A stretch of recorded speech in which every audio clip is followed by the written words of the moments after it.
Welcome to Expert Talks by Kalkine TV. I'm Sage. Today's guest is Mr. Jonathan DeCarteret, CEO of Bumper. And to give you some background, Bumper protects the value of their clients' crypto holdings using an innovative DeFi or decentralized finance protocol. So clients set the price they want to protect at, and if the market crashes, their assets will never fall below that price. Now, importantly, if the market pumps, the asset rises too. Sounds very interesting, especially in the current market conditions that we're witnessing. So keep watching to find out more. Today's show should be very interesting. Bringing you live today, I'm excited to have Mr. Jonathan DeCarteret, CEO of Bumper, a dynamic and entrepreneurial business leader. Welcome to the show, Jonathan. Hi, Sage. Thank you very much for having me. Thanks for making time to join us today, Jonathan. With your significant expertise in driving fast growth digital disruptor brands, we're keen to share your insights in the show today. So DeFi, Jonathan, has been expanding rapidly. Could you share your take on the evolution and development of the DeFi market? And in your opinion, which DeFi protocols are going to have a significant impact on the future of finance in the coming months, please? Yes, of course. Well, I think for some of your listeners out there who aren't familiar with DeFi, it stands for decentralized finance. Now, if you consider that Bitcoin was created nearly in 2008, so we're well over a decade there. Now, just imagine how quickly technology rapidly moves on in 10 years. And DeFi is really the cutting edge of where cryptocurrency, blockchain, and Austrian economics really collide to produce a really brand new financial system. Now, to kind of put that into context, when we first started looking at DeFi back in 2017, it was worth about 15 billion USD. We are now, within that space of time, up to nearly $250 billion locked in DeFi protocols. And I think what your listeners probably need to kind of really understand is what DeFi really represents is a total change of the underlying plumbing of how finance can work. It's digitally native, it's programmable, it has low latency, it has high frequency. It means money can fly around the ecosystem freely and at pace. And that gives rise to all types of financial instruments and structured products that we've never even conceived of in traditional finance. And to give you an example of that, what DeFi allows you to do is to take a stable coin, say USDC, which is pegged to the US dollar, so it's not volatile. And you can use a service that will deposit that into a savings account. And that digital dollar that you have will start accruing interest, but it will be constantly scanning around for other savings accounts that are offering improved interest rate. And if one of them comes online, it will instantly move itself across. And it may do that a few hundred times a day. And so what we are really seeing is, for the first time, is what happens when you make money digital, what happens when you can make it programmable, and what's the next kind of epoch that we believe is going to happen is that central banks will start to release their own digital currencies. We know that China is leading the furore there with the digital yuan. We are quite certain that other countries will follow close behind. And what that will lead to is all that digital money and traditional finance will then just be sucked in to DeFi, because it is just, quite frankly, just more efficient and optimized and a better system to manage the financial global economic systems. Sounds great. Thank you so much for putting that in a nutshell for us. And theoretically, it does sound fantastic, and it's finding the utility for this type of system and how it can work across industries. I think that's going to be really exciting, and the next few years should really prove to be a window of opportunity for many businesses. So thanks, Jonathan, for that insight. Now, the year 2022 will observe the emergence of regulated DeFi is what we're noticing. So what exactly is it, and how will it impact the current flow of the crypto world, in your opinion, please? Regulation and DeFi do not go hand in hand very well. But the reason why DeFi works really well is because it is permissionless, which means that anybody can have a digital wallet and start interacting with it. And it's that property of DeFi that allows that high velocity, low latency property that I kind of mentioned earlier, which is the kind of key property that allows the whole thing to kind of operate so efficiently.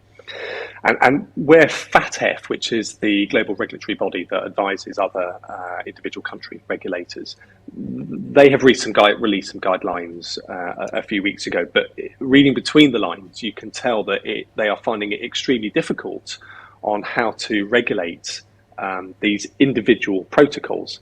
And I'll give you, for instance, there are protocols out there which are launched by founders. Some of those founders are anonymous, so all you'll have is a Twitter tag. Those protocols then see success. They grow their TVLs, which is the amount of money that's locked into the protocol, into the billions of dollars. And they then move across to something called a DAO, a decentralized autonomous organization. And a DAO is really a community-run protocol. So there's no longer a board of directors, there is no entity, there is no country it is domiciled in. And that makes it virtually impossible for regulators to make those protocols accountable and to essentially kind of use their regulatory tools and instruments that they would normally dispatch. So we feel that really that where regulators have started to kind of concentrate on is how can they regulate the money that's flowing in to crypto. So that gateway between what we call fiat, which is like just your normal dollar or yen or sterling, and when that is then transferred into cryptocurrency, that is where the regulation is coalescing, because there can be your customer checks and anti-money laundering checks. But once it's actually within DeFi, we are at a bit of a loss about how regulators can meaningfully regulate that in a way that stops nefarious actors from participating. Exactly. I think that's what the regulators really have at the forefront of their minds, how they can protect the consumers. Thank you for your insights on DeFi regulations. So how was the impact of the pandemic and the emergence of new variants in particular affecting the crypto market? Interestingly, remote work seems to work well with crypto businesses and DAOs, which is the way we seem to be evolving. Also, how do tools like your bumper help in such drastic scenarios like we're seeing at the moment? Well, the pandemic, you can kind of look back now and see a little bit of hindsight of what the consequences were. I think the first thing was that by its very nature, by its very design, cryptocurrency is distributed, right? It's like a kind of an underlying principle of cryptocurrency. So there's no single point of failure. And as a company, a cryptocurrency that has been operating, before the pandemic, it did not affect us in any way, because our workforce do work remotely. They are globalized. We have all the tools and software mechanisms that allow those people to work wherever they are. So that there was very little disruptive impact in terms of compared to more centralized financial and other companies around the world. The second point, I think, is that the pandemic really obviously forced money printing around the world by central banks to rapidly increase. I think people were then stuck at home thinking about what to do with extra income that was coming in, or house prices that were going up, and stocks and shares that were increasing. And crypto really found a niche there within retail. And I think for the first time, it truly became mass market. I don't think anybody can kind of dissuade that viewpoint now. And I think what that really also did then is it kind of led to a huge influx of finance which came into crypto. And there was already a hardcore of what I would consider some of the smartest people I've ever encountered in my life already working in crypto, who were then given the financial clout to really make good on their ideas. And what we've seen is the emergence of an absolute revolution in finance.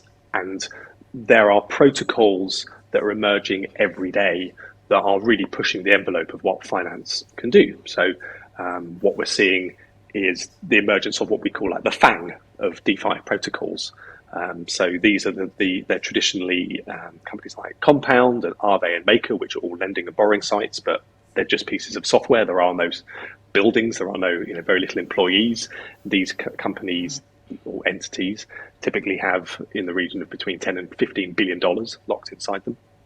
We've seen the emergence of new types of chains that can compete with Ethereum, that are cheaper, that are faster, that are more easily accessible. And something like Near Protocol, I think, is one to kind of keep an eye on at the moment. I know a lot of developers are really super excited about that. And we're seeing the emergence of really clever protocols like Olympus DAO, which is becoming the Federal Reserve of liquidity for DeFi protocols. So I suppose the impact really of the pandemic was one that led to negligible levels of disruption, huge influxes of cash and talent that has now resulted in what we're kind of seeing as a revolution in finance. Thank you so much for those tips there. Yes, Near Protocol, Olympus DAO, definitely ones that prick your ears up. Now, your own innovation, Bumper, sounds like a godsend, especially in times like this when there's high volatility in price. And price volatility is undoubtedly a hurdle with cryptos. So in your opinion, how does Bumper fit into the whole infrastructure of these DeFi competitors? Could you tell us a little bit more about it? Is it a liquidity pool? In part, yes. Yeah, I think just to just take a step back for a moment, in traditional finance, when you consider the range of instruments that you can use to kind of protect yourself from volatility, it really only comes down to two tools. One is a stop loss, right, which will just kind of trade you out if the market drops at a certain point that you dictate.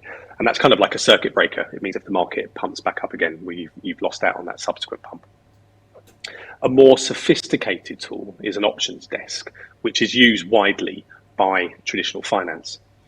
Now, let's put an options desk into context. It was developed 50 years ago. So we're talking about a 50-year-old piece of technology that is still being brought out today to protect against volatility. And it is complex. And they have these fixed expiry windows and contracts. And they are really inflexible as a mechanism.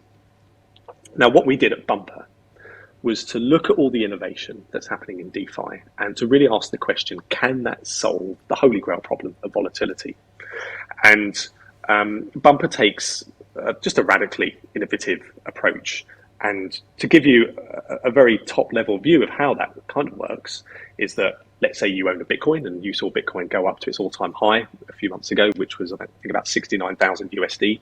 And let's say at that point you had the thesis, well, I think it's going to come down. I think it's a bit frothy. So let's say you protected the price of your Bitcoin at, say, 65,000 USD. If you then use Bumper to protect that, as the price comes down and hits that $65,000 mark, Bumper would essentially swap you into a stable coin. So that means if the price goes down, your asset is kind of preserved at $65,000. But it also means if the price pumps back up again, we swap you back into Bitcoin so that if the price surges, you get all that benefit. Now, that approach gives you both benefits. It protects you from the downside, but it also allows you to benefit from any subsequent pump. Now, that's an oversimplified version of how Bumper works, because that simplified version just doesn't work in reality because of something called slippage. And at the heart of Bumper is we developed a near zero slippage engine that allows us to give that same level of protection. And when we really conceived that notion, we then took it a step further. And when you've protected your Bitcoin at $65,000, we then give you a fungible token, which we call Bumpered Bitcoin. Now, that's a kind of slightly magical Bitcoin because it's a Bitcoin that will go up in price, but it will never go below $65,000. And you can use that to borrow other assets. You can use that to leverage longs. The array of use cases of where bumpered assets can be deployed in DeFi is something we've only just begun to understand, but we think it's going to become a fundamental building block within the DeFi ecosystem. That's fantastic to hear. Thanks so much for sharing that. And just wondering about your clients who are getting involved at the moment. Do you find that they are the true Austro-libertarian economists who want to really make something out of this DeFi revolution that we're seeing? Or are they just your everyday folk, retail investors who are curious about what you do? There's a real spread. I mean, the charge was led, I think, by the more kind of egalitarian retail market. These are the early adopters. These are the people who were kind of on the edge of the tech, who kind of really kind of started to understand kind of bonded curves and where this whole technology could go. Obviously, as with anything that kind of reaches a critical mass, that then started to get the attention of the larger players in traditional finance. The big institutions, the banks, the hedge funds, and they have started to pile in now. We can see finally that institutional money is now coming into crypto, and it's particularly coming into DeFi because it kind of speaks their world of kind of yields and ROI and APYs and APRs. And I think where this will go, I think, is one of two ways, really. I think it will either be that DeFi will just eat traditional finance from the inside out, which is a thesis that I personally believe is where it will go, or we will see the banks understanding that there is a threat and there's a risk to their current paradigm, and they will buy their way in to DeFi protocols, or indeed set up their own versions of it, which again could kind of, you can kind of understand how that could kind of lead to them kind of becoming very prominent in the space. But what is undoubtedly true, I think, is that the whole global financial system is undergoing a massive transformation, and within 5 years we will see that the dominance of money is in digital money, cryptocurrency money, CBDCs. The tide is turning towards that area. Yes, absolutely. I completely agree with what you're saying, and it sounds like open banking is becoming more prevalent as well, and people are wanting to have more control of their data, and privacy is becoming more and more important to the consumer. So it seems that there's a lot going for crypto there. In your opinion, as we wind up the discussion, how does the emergence of cryptocurrency impact other businesses across the countries? You mentioned the financial institutions, and it's exciting to see that they're getting more involved. It's not a big surprise to hear that many of them are testing and researching blockchain and how they can incorporate that in their dealings, but also they're investing. Many big banks are investing in cryptos as well. So it'll be interesting to hear your opinions on how crypto is due to impact other businesses as the years go by. Yeah, well, let's start with the financial institutions, because certainly for as long as crypto had been around, they were extremely skeptical and critical of crypto. It was like the itch they just couldn't quite scratch, and it wouldn't quite go away.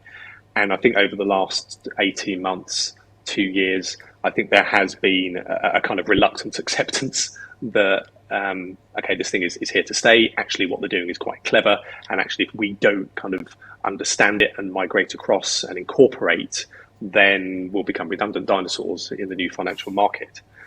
I think here's a really important point to kind of make. One of the things that I particularly love DeFi for is it removes that middleman.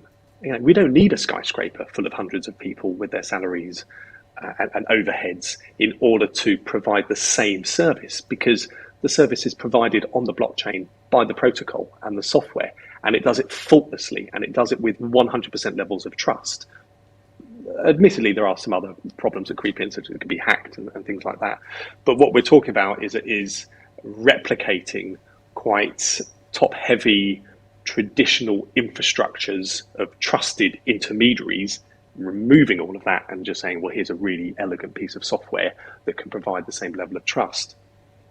And banks will either incorporate that, or they'll be kind of cast to the side. But I think for every other kind of major corporation down to kind of individual vendors, unless you have an element in your financial system that is crypto native, where you're able to accept payments in crypto, you can dispatch payments in crypto, you have crypto treasury, perhaps as an inflationary hedge or just as an investment hedge, then if you don't have that expertise and that native knowledge, then it will be a huge disadvantage. And we can see that, right? You can see that with people like PayPal that have switched on that crypto component to their business, and it has absolutely supercharged their business. It keeps them relevant, it keeps them on the forefront. And I think every business will need to have a kind of crypto native person in their business to kind of advise and keep them on track. Absolutely, yes. Sounds like there's going to be many opportunities opening up, and it's interesting to see how crypto infrastructure is actually influencing people's behaviour, and it seems to be more inclusive rather than exclusive as how traditional fiat and the finance world can be at times. And I like the expansive thinking that seems to surround and the ideation that's involved with the crypto native businesses that we're seeing at the moment. So very interesting discussion. Thank you so much for sharing your insights with us today, Jonathan. Pleasure. Good to see you. Enjoy your day. And if you just joined us, we had a great show. Mr. Jonathan DeCarteret featured today, the CEO of Bumper, an innovative crypto business, on Expert Talks. Please check out the full interview on YouTube via Kalkine Media, and keep watching for more Expert Talks and live market updates. And as we say, stay apprised and invest wise with Kalkine.